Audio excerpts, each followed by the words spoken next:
Hello friends, welcome to English Literature Notes. Today we are going to discuss a play by Samuel Beckett, Waiting for Godot. So let's start. ये एक modern drama था जिसमें theatre of absurd दिखाया गया है। It means कि ऐसा situation जहाँ हम लोग खुद ही आइडेंटिटी पे अपना सवाल करते हैं कि हम क्यों आए पृथ्वी पे। हमें कोई भी सवाल का जवाब नहीं मिलता है। ये प्ले क्या दिखाता है? Meaninglessness and uncertainty of light कि जिंदगी का क्या महत्व है। कुछ भी यहाँ पे फिक्स नहीं है कि ऐसा होने वाला है।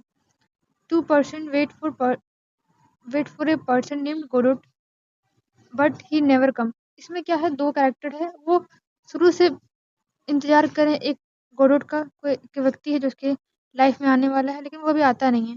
शायद यहाँ पे वो गॉड का वेट कर रहे हैं जो कि कभी आएंगे नहीं, और ये लोग इंतजार किए जा रहे हैं इस प्ले में। The play has this very little action but deep philosophical idea.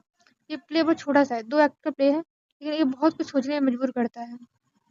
It reflects human loneliness, hope, suffering and confusion. इंसान के मन में चलते रहे उथल-पुथल को, जो भी आशा है कि ये सही हो जाएगा, ये होगा या नहीं होगा, कन्फ्यूजन जो है, और हम लोग जो प्रॉब्लम सहते आ रहे हैं वो दिखाता है ये प्ले। ये बहुत ही सिंपल लैंग्वेज में लिखा गया और सिंबॉलिक मीनिंग है इसका। और इसमें क्या दिखाया गया है, life as a repetitive but without clear purpose. ज़िंदगी में सेम चीज़ होते रहता है और ज़िंदगी में क्या हो रहा है इसका कुछ पर्पस नहीं है। अगर हम पर्पस फाइंड करने की कोशिश करें तो हम लोग और भी फंसते जाएंगे। The question meaning of existence, ये क्वेश्चन करता है कि क्या हमारे रहने का, हमारे पृथ्वी पे होने का क्या महत्व है, क्यों है, क्या उद्देश्य है। ऐसे सवालों का जवाब चाहता है ये प्ले। ये बहुत ही सीरियस प्ले है और उसको ह्यूमरस वे में लिखा गया है। मतलब सोचे नहीं जाए तो बहुत ज़्यादा सीरियस है, और ऐसे मज़े में ले ले तो ये तुरंत ही 2 एक्ट का प्ले खत्म हो जाता है। तो सैमुअल बेकट के बारे में देखें तो ये एक आयरिश प्लेराइट थे, नॉवेलिस्ट थे, पोएट थे।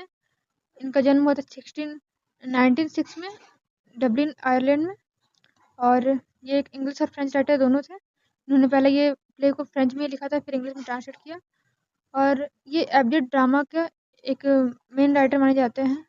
इनका मेन मकसद हुआ करता था लॉनलीनेस को दिखाना, silence, suffering, question of existence, ये दिखाया करते थे अपने प्ले के माध्यम से। इन्हें नोबेल प्राइज मिला था लिटरेचर में 1969 में, और इन्होंने simple, mineral and symbolic way में लिखा था। He believed life has no clear meaning but human continue to find the question of meaningless question. It means क्या, जिंदगी का कुछ मीनिंग नहीं है लेकिन फिर भी इंसान जो है वो खोजने में लगा हुआ उस मीनिंग को। वेटिंग फॉर गोडोट इनका मेन प्ले है, इन गेम, और इनका डेथ हुआ था 1989 में। सो इसके बारे में थोड़ा सा की फैक्ट देखें वर्क का, तो ये एक एब्सर्ड ड्रामा है जैसे कि बताएं। 1948 में लिखा गया था, 48 टू 49 में, और 1953 में पेरिस में पहली बार इसको परफॉर्म किया गया था। इसमें इनका ओरिजिनल नाम था, फ्रेंच में लिखा गया था बताएं हम, और ये 2 एक्ट का प्ले है।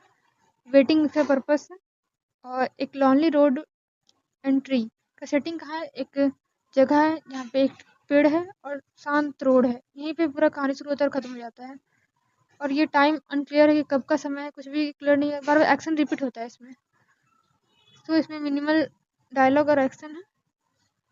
कैरेक्टर देखे तो क्या क्या है इसमें, वेल व्लादिमीर है जिसको दीदी कहा गया है, थॉटफुल है, फिलोसफिकल है, होपफुल है। ये एस्ट्रोजन है, फोटो देख सकते हैं आप इसका, जो कि फॉरगेटफुल है, हर चीज़ भूल जाता है और बहुत ज़्यादा इम्पेशेंट है। ये पोजो है जो कि मास्टर है, जो बहुत ही एरोगेंट है, बहुत ही बुरा व्यवहार करता है, और वो ब्लाइंड है, ब्लाइंड हो जाता है।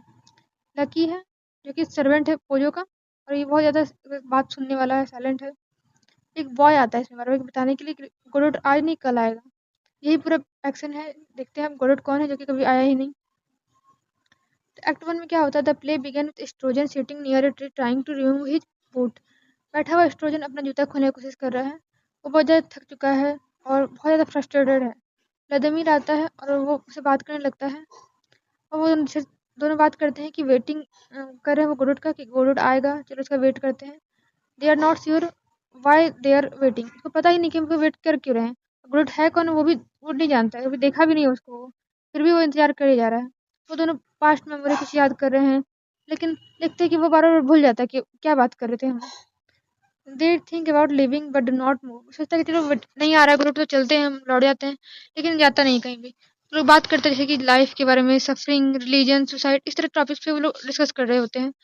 और वो लोग देखते हैं कि वहाँ पे एक रखा हुआ है हैंगिंग के लिए, एक फांसी का फंदा रखा हुआ है। वो सोचता है कि हम लोग लटक जाते हैं, लेकिन नहीं लटकते हैं। पोजो और लकी उसमें आता है वहाँ पे। पोजो जो रहता है मास्टर रहता है, वो उस लकी को खींचता हुआ लाता है रोप से। और लकी के पास एक बहुत भारी बैग भी होता है। पोजो उसके साथ बहुत खराब बिहेव करता है। लकी उससे शांत होकर उसकी बात मानते रहता है, क्योंकि वो उसका नौकर रहता है। वो ये ऑर्डर करता है लकी को कि डांस करो, ये करो, वो करो, और उसके इशारे पे नाचता है। Lucky gives a long meaningless speech. Lucky बहुत लंबा चौड़ा भाषण देता है जिसमें कुछ भी मीनिंग नहीं होता उसका। दिस तो कन्फ्यूजन एबिलिटी, इसको ये सब प्ले में जो चल रहा होता है को देखिए बहुत कन्फ्यूजन फील होता है। पोजो एंड लकीली उसके वो पोजो लकी दोनों चले जाते हैं। एक बॉय आता है और बोलता है कि गोडोट आज नहीं कल आएगा, कल आके वेट करना। Vladimir ask question about Godot, the boy leave. उसके बाद व्लादिमीर क्वेश्चन करता है कि गोडोट कौन है। तो वो लड़का चला जाता है, क्वेश्चन का आंसर भी नहीं करता है। Vladimir student decide to go, सोचता है कि चलो अब नहीं आया तो चले जाते हैं। But they did not move. Act one and with the still waiting, तो वो नहीं जाता, वहीं पे रहता है। और इसी तरह देखते ही एक्ट वन खत्म हो जाता है, वो लोग वेट करते ही रहता है वहीं पे। फिर एक्ट टू शुरू होता है। सेम रोड, सेम सब कुछ वही सेम रहता है सिचुएशन। और वही पेड़ रहता है। पेड़ में लेकिन कुछ अब लिप्स आ गया, मतलब बहुत दिन बीत चुका है, बहुत टाइम पास हो चुका है। Oestrogen again struggle with his boot. Oestrogen फिर देखते हो अपने जूता के साथ लगा हुआ रहता है।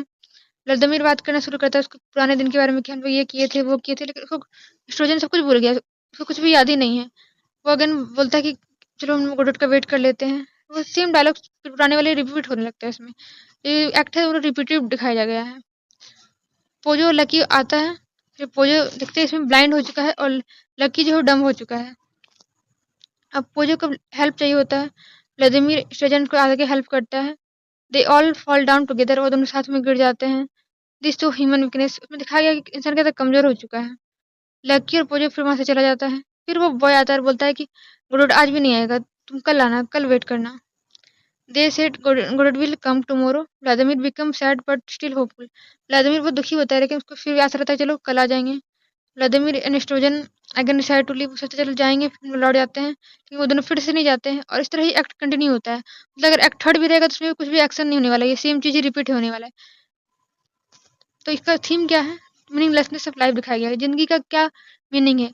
ये समय उस समय का है, ये प्ले उस समय का जब वर्ल्ड वॉर्स हो रहे थे। उसके बाद इंसान इतना दुखी हो चुका था, वो अपना आइडेंटिटी को ही फाइंड करना चाह रहा था कि हम क्या कर रहे हैं यहाँ पे, मेरी जिंदगी का क्या महत्व है। इसीलिए उस समय इस तरह का प्ले लिखा जाना स्टार्ट हो गया था। और ये दिखाया जाता है कि लाइफ सिम्स एम्प्टी, जिंदगी जो है बहुत खालीपन में भरा हुआ है उसमें। वेटिंग दिखाया गया कि वेटिंग का सेंट्रल थीम है कि इंसान, हम लोग भी किसी अच्छे दिन का इंतजार करते हैं। बहुत लोग ऐसा होता है कि हम सक्सेस हो जाएंगे, ये इंतजार करते रहता है, लेकिन उनमें कुछ एक्ट नहीं करता है। तो वही दिखाया गया कि लोग वेट तो कर रहे हैं लेकिन एक्ट नहीं कर रहे हैं। वो आशा कर रहे हैं, और लेकिन जब तक एक्ट नहीं करेंगे तब तक कुछ नहीं होने वाला है। तो वो एक वेटिंग को दिखाया गया इसमें। एबिलिटी दिखाया गया इसमें कि event are strange and illogical, कुछ भी लॉजिकल नहीं है इसमें। डायलॉग सेम से रिपीट हो रहा है, स्टोरी भी कुछ क्लियर नहीं है। फ्रेंडशिप दिखाया गया, स्ट्रोजन और व्लादिमीर हमेशा एक दूसरे के सपोर्ट में लगे हुए हैं, वो एक दूसरे को छोड़ के जा भी नहीं रहे हैं। टाइम दिखाया गया, कुछ भी क्लियर नहीं है। यस्टरडे टुडे दिखाया गया, सेम सेम कल बोलता है कल आने के लिए। होप है कि आशा फिर भी नहीं खो रहा है, वो इंतजार कर रहा है कि आएगा कल गोडोट। तो ये एक पॉजिटिव दिखाया गया इसमें। ह्यूमन सफरिंग दिखाया गया कि इंसान जो है फिजिकली मेंटली थक चुका है। आइसोलेशन दिखाया गया, कैरेक्टर फील्स लॉनली, दोनों साथ में रह के भी ढंग से बात नहीं कर रहे हैं। लकी पोजो भी वो आ रहा है एक दूसरे से अच्छा बिहेव नहीं कर रहा है, तो ये एक तरह से अकेलापन दिखाया गया इसमें। रिलीजन दिखाया गया कि गॉड को सिंबलाइज किया गया गॉड से, जिसका वेटिंग ब्लेंड कर रहा है फेथ, एक विश्वास कि हाँ चलो अच्छे दिन आएंगे। तो कंक्लूजन यही है कि वेटिंग फॉर गॉड एक मास्टरपीस है एब्सोल्यूट ड्रामा का। और ये प्ले को human life as uncertain and meaningless दिखाया गया है। कैरेक्टर जो है इसमें ऑर्डिनरी है, सिंपल लाइफ जी रहे हैं, इसमें कोई महान एक एक्स्ट्रा ऑर्डिनरी कैरेक्टर नहीं है। वो बस एक आशा करे कि अच्छे दिन आएंगे, अच्छे गुड आएगा। और वो कुछ भी क्लियर नहीं है, वो इंसान का मन का व्यथा को दिखा रहा है एक तरह से। ब्रैकेट्स हो the even without meaning human continue living, मतलब इंसान को पता भी नहीं हम क्यों जी रहे हैं, मेरे क्या मकसद पर इंसान जी रहा है। फ्रेंडशिप दिखाया गया इसमें। और ये प्ले इनकरेज करता है रीडर को कि थिंक अबाउट एग्जिस्टेंस, अपने बारे में सोचे कि मेरे ज़िंदगी में क्या महत्व है, क्या करना चाहते हैं। It remains one of the most important play of modern play. Modern play का एक बहुत ही अच्छा ये उदाहरण है ये। So thanks for watching. Like, subscribe, and share with your friends.